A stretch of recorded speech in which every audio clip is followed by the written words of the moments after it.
Works of Love is a Rosecraft production. This is Works of Love, the podcast. I'm Julian Silver.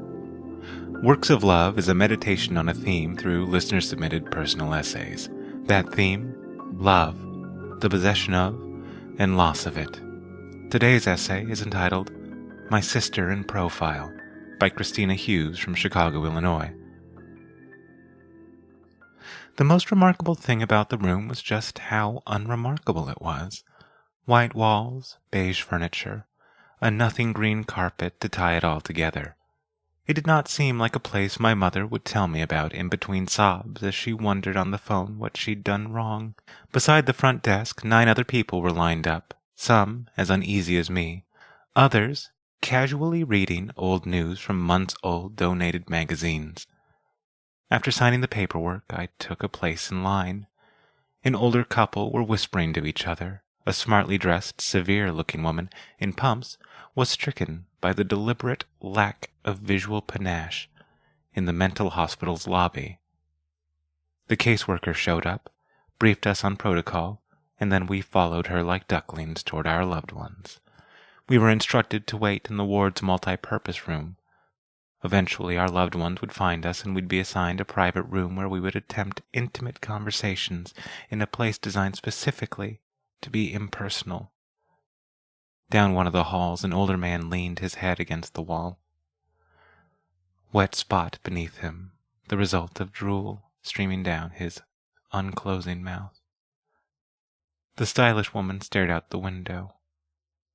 "It's raining," she said. Patients filtered in and joined with their visitor. Even the ones reading old news were awkward during this part. A couple of patients came in to see no one had come for them and lingered still, hoping perhaps someone would apparate. The severe-looking woman and her rail-thin son regarded each other as carefully as 2 strays meeting again, but this time in an unfamiliar setting before wordlessly filing past me. I was chosen to visit my sister, and when discharged, stay with her until I was certain she was okay. Alone in the room, I wished for my mother, to hold her hand. I did always hate the rain. 20 minutes of my allotted hour was spent waiting, but finally my sister strolled in, as if there was a very important business meeting and I was late. Her hair greasy and limp, outfitted in pale blue scrubs but standing stern. It had been 6 years since I'd last seen her. My junior year of high school. I went to embrace her, but she took a step back. "You shouldn't have come. I didn't want you here," she said.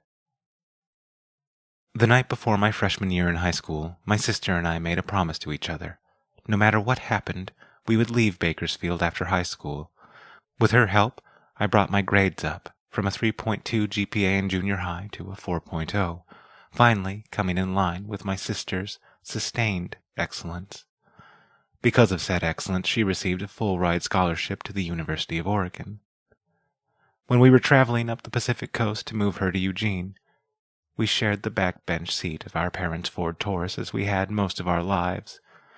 On the trip, I would sneak glances at her, this face I'd known my entire life, one I could draw in profile with my eyes closed after a life of unintentional study. And on that ride I realized, although we'd always be family, we would never be so familiar to each other again. The Filipino nurse directed us to the room directly adjacent to the nurse's station. As we sat across from each other, I saw my sister, but I did not recognize her. She'd lost half herself, and she was never heavy to begin with. But most importantly, her eyes had changed. Before, they were bright and mischievous, but now they were sharp, brimming with an anger I didn't recognize. Above her head was a crude drawing of carrots, cauliflowers, and beets, a large sun in the top left-hand corner. The title of the piece was Sabrina's Garden. My sister followed my gaze. "We're allowed outside once a week. So, this is our community garden. Isn't it splendid?" Over the 12 hours on our trip to move my sister away from us, she was buzzing the entire time, as if her entire body was a tuning fork and it was calibrating to her new melody and organ. She sung loudly, off-key, alongside the radio. At pit stops and meal breaks, she'd drape over our parents and snuggle Mom like we did as kids right before we were going to be sick. At night, in hers and my hotel room, she woke up and sat pretzel-style on my bed, telling me she had something to tell me, and proceeding to jam several strange facts into a 5-minute monologue. My favorite? Sometimes you may have to shave your toes. It's not gross. You're not a monster. You're just hairy. As I sat across from her in the hospital, I asked what happened. Mom said she'd been a 5150, danger to self or others. My sister narrowed her eyes. Growing up, my sister could alter the emotional temperature of a room. Furthermore, perhaps it's a feeling endemic to all younger brothers and sisters, but it always felt like my sister had a sort of wisdom which was inaccessible to me. Even when I was her age, her 16 seemed so much more assured than mine. We grew up in Bakersfield, California. We called it a city-sized challenge to the concept of optimism, but I never lost hope that I'd leave that dried mud stain of a city because my sister got out, and I knew I could too. I owe her that sense of confidence. The male nurse was charting while an orderly took a leisurely stroll, making sure we weren't passing contraband, I assume. My sister refused to answer any of my questions, so I changed tact and tried to cajole her with memories. The time we were on the cruise during the 2010 NBA Finals. We were the only Lakers fans in a sea full of Celtics. During Game 7, we were the only cheers on a ship full of groans. When I reminded her, she looked at me as if the body in front of me wasn't the real her. The real her was instead outside the room, watching the two of us with a mild contempt. She let out a deep sigh and said, "I don't remember that." I then pushed with another memory. She didn't remember that one either. Finally, I asked her about the time I was 7 and riding my bicycle at the park near our house when a neighbor boy, Mason, who was hiding in a tree, threw a pine cone at me. It struck me square in the face and knocked me off my bike. Nose bloody and my helmet knocked askew, I rode home crying. It was summer, and with our parents at work, my sister was my caretaker. When I burst into our house, she immediately patched me up and very calmly asked me what happened. When I told her it was Mason, she put on her church clothes and tied her hair in a bun. She brought her sparkle purse and wore it like our mother did, and held my hand as we walked to Mason's house. When she knocked, she stood a little taller, and I followed suit, sniffling while I did it. Mason's mother answered the door, and my sister explained very clearly what happened. Mason's mother looked at both of us and immediately apologized, inviting us in. She offered us ice cream and took another look at me to make certain I was all right. She assured us Mason would be punished, but the thing that most stood out was how my sister snuck some of the coffee in Mrs. Barron's Garfield head-shaped mug, casually taking a sip while I was being examined. As soon as it hit her lips, she made a sharp face and put the mug down. On the walk home, she said, "Parents drink the grossest stuff." It's one of my favorite memories. My sister, the patient, said, "I don't remember that." Before the hospital, the last time I saw my sister was Christmas of her freshman year. She returned to Bakersfield, seemingly made uncomfortable by everything. Like the city and its air was itchy wool she was constantly pulling against. She'd lost weight even at that time and was removed, nearly inaccessible. She'd always been moody, but it had varied between deeply thoughtful and restless. But that first Christmas was different. That was the first time I remember feeling like I had less access to her than her new friends. That there was an inner circle I was on the outside of.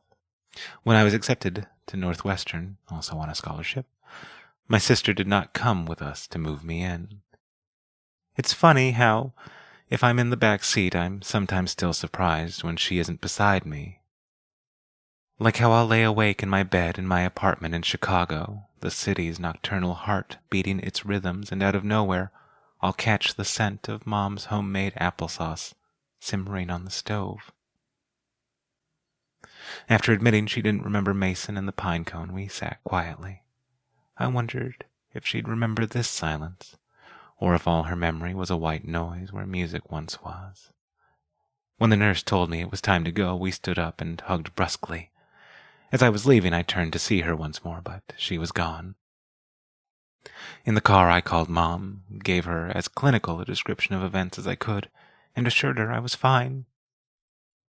Then I crawled into the back seat and listened to We Don't Deserve Love by the Arcade Fire.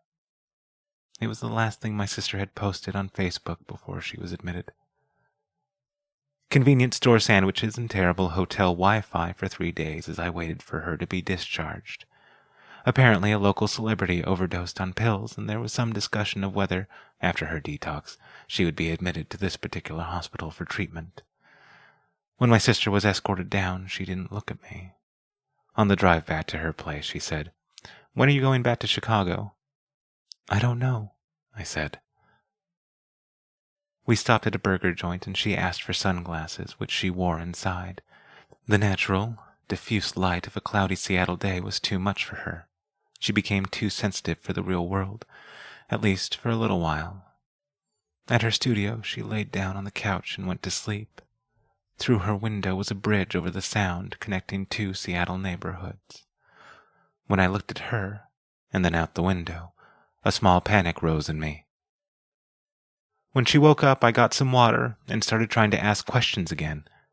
"Is that where you attempted it?" She smiled sadly. "What stopped you?"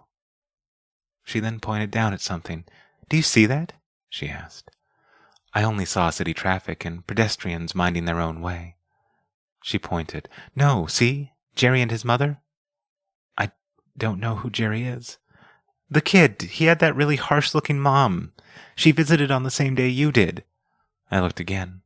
"He was in the ward for 3 months, and that was the first time anyone had visited him. But now they've come to visit me. How'd they get my address?" "I don't see anyone." She started getting loud, telling me it wasn't funny, so I told her we should go down there. Despite her initial reluctance, she agreed. They weren't there. They never were. She mumbled to herself and quickly turned and went back to her room. That night, as we were sleeping, I was shaken awake. "Hey," she said. "We're in Seattle right now, right?" "We are." Okay, thank you. I just needed to hear someone else say it." As I rolled over to go back to bed, she was at the window, looking at that bridge. "Do you think you'd love someone even if they turned out to be an imposter?" she said. "I don't know." "That makes sense," she said, her head turned away from me. "It's raining." "Is it?" "I hope so," she said. Her phone rang incessantly, but she didn't pick up. We just watched the world turn while listening to NPR's Pam Fessler tell us what was going on outside. She asked me if she had been a good sister. I told her she was. She said she wasn't one anymore. When she asked if I wanted to go across the bridge for pho, I got excited and went for my keys. "Let's walk."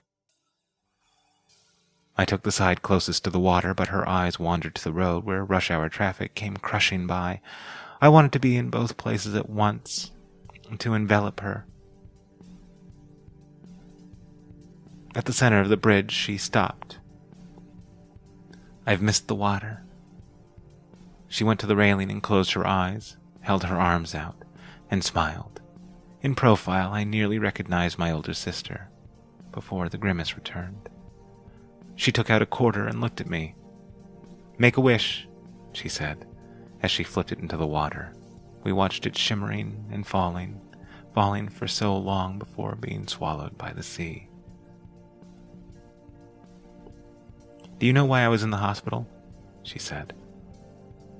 5150? Because you tried to jump off this bridge?" The wind picked up and her lifeless hair swirled around her. That day an old man, at least I think it was an old man, Vietnamese I think, he talked to me. "Do you ever feel unreal? Or like maybe you're just an idea. When I spent all night cramming for tests, I did. Or if I haven't slept in a few days. He talked to me and I felt real for a moment. She took off her jacket. What are you doing? Don't worry. She placed it on the railing. When the first responders arrived, I described the old man to them, asking if he was still there. They said they didn't see an old man. I wondered if my crazy had made its own crazy in an effort to save me.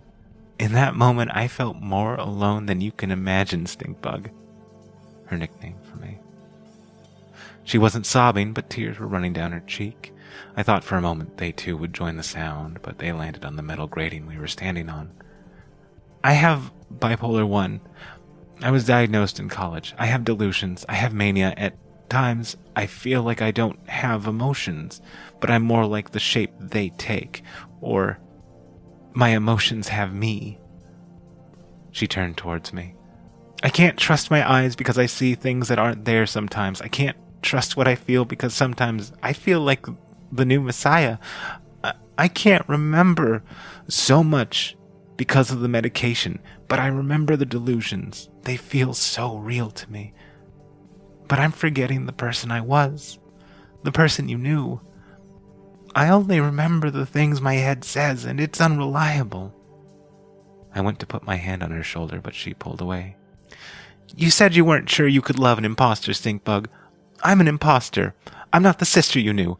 I'm some weird, half-remembering monster. We stood there looking to the horizon. I said, do you remember what you said to me in Ashland? In our hotel room? She shook her head. You gave me advice because you weren't going to be there for senior year, for prom, for so many things. You told me sometimes I'd have to shave my toes, that it didn't make me weird. Okay. You're not the only person with bipolar. You're not a monster. What you are is my sister. Where are we right now? Seattle? And I live in Chicago. So, we did it. We got out of Bakersfield like we promised. I got there because you showed me how. That's real. My feelings towards you are real. I'm sorry you don't trust so many things, but let's go over some facts, okay? Sure. You are my sister. You're my friend. You are loved and you always will be because I will always love you. You are real to me. She came and slumped against me like we did with our mom when we were sick. I'm sorry I've been so cold. Want to make it up to me? Let's get pho, and you pick up the bill. We laughed as she squeezed me and I held her. Then we used sriracha to make anarchy signs in the soup. The next week we worked at catching up on those lost 6 years. Each night together felt like a sleepover where we tried to imitate Lady Gaga hairstyles and confided in each other about the folks we were crushing on. We speakerphoned Mom, but that was too chaotic, so my sister talked to Mom alone. And at the airport, we hugged, and I whispered I loved her again. She whispered back, I know. And I was grateful. The Lyft driver was chatty and Pakistani. He told me of his daughters and how they were adjusting to America. I asked if this was also the family car, and he said, Dashihan. I looked across the seat, and I swear I caught a glimpse of my sister in profile. I saw her, and she was smiling. And that was My Sister in Profile by Christina Hughes. I will admit it was difficult for me to read this piece, not because of the message, but for the content. I've been fortunate enough to have contact with a lot of people, a necessary side effect of my previous life as a journalist. I covered the pipeline of foster kids to homeless shelters and mental hospitals. I've seen people destitute and robbed of dignity because they couldn't afford a roof over their head, much less treatment for their conditions. And I've been witness to people feeling unworthy of compassion, of kindness. More than one person I've loved dearly has exited this world because the pain of living was more terrible than the idea of non-existence. And I feel a special need to say this. Whatever your challenge is, especially if you have mental health issues, you are still worthy of love. There's a saying, the mind is a wonderful servant, but a terrible master. At times, mental health issues make people feel like they are the servant, and it can be heartbreakingly convincing. It can tell you you're ugly, you're stupid, you're worthless. But it's wrong. Know that. It is wrong.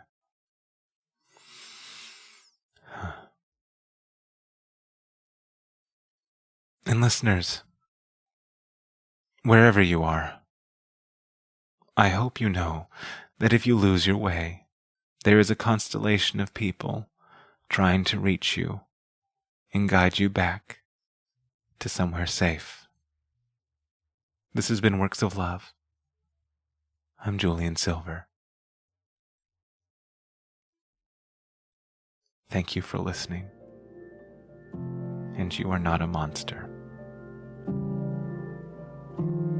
This episode of Works of Love was written and performed by Elliot Rose. Music by Ross Bugden, licensed through Creative Commons Attribution 4.0 International License. To find more of Ross's music, go to soundcloud.com/Ross Bugden. If you have any thoughts about today's essay, please feel free to reach out to us on Twitter. We're at Works of Love Pod, by email at worksoflovepodcast@gmail.com, or go to our website at wolpod.com. Also, we're having a contest. If you like the show and you want to support us, please leave an iTunes review. You will be automatically entered to win a copy of Zen Pencils, Cartoon Quotes from Inspirational Folks by Gavin Ong Tan. The winners will be announced during episode 11. This has been Works of Love. Thank you for listening.